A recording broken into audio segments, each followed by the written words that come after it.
Hi everyone, I'm Lisa. I'm going to show you how to propagate this common houseplant. This houseplant I've had for about 2 years and you can see it's completely overgrown. It really likes the spot it's in my basement. You can't even see the pot anymore. I wanted to show a really popular and easy way to make additional houseplants. It's really economical if you like to have more houseplants or if you like to give plants away for friends. This is a really easy propagation method. The method I'm going to be using is called cuttings. We will actually be cutting small pieces of this plant off of the mother plant and making additional plants from this plant. This plant is called Wandering Jew. The scientific name is Tradescantia zebrina. As you can see, the leaves are kind of striped, kind of resembling a zebra is kind of where they came up with this name.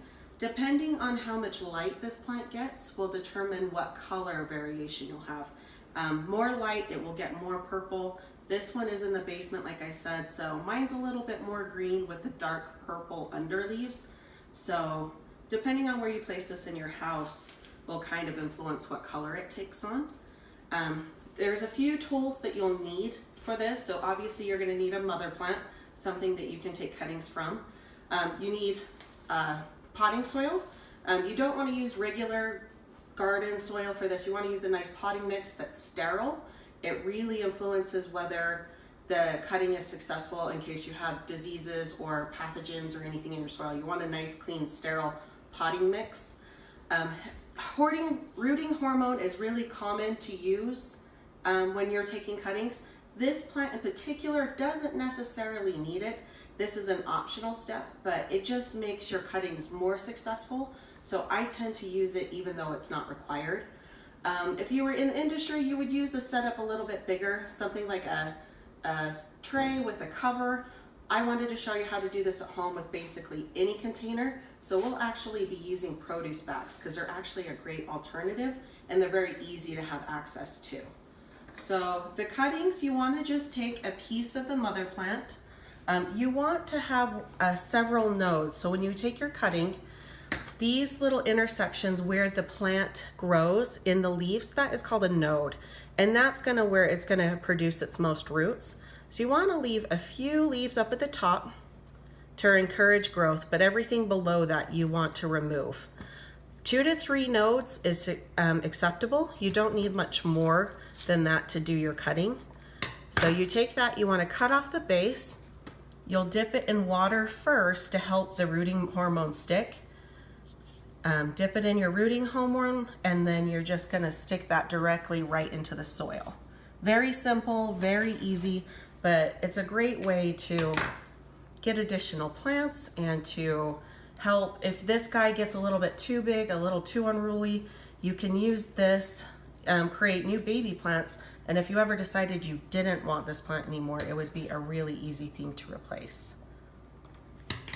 This plant naturally grows outdoors. It is a ground cover. That's kind of why it has this nice sprawling growth habit to it. It's a really good spreader. It does grow in shade outdoors, so it just doesn't need not a lot of light.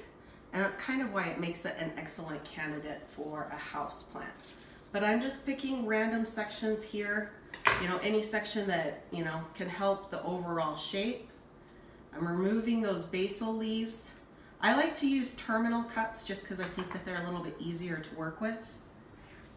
But I want to cut it right at that node, remove some of those extra leaves to give the plant less stress, dip it in the water, in the hormone, and then you literally stick that right in the soil.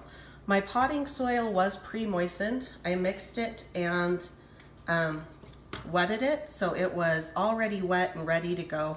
I just feel like that's a little bit easier to do.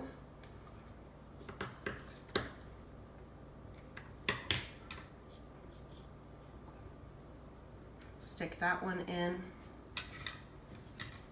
Same here. If you take a longer strand, you can actually make 2 or 3 cuttings of this as long as you have 2 or 3 nodes that will be immersed in soil and 1 or 2 leaves at the top.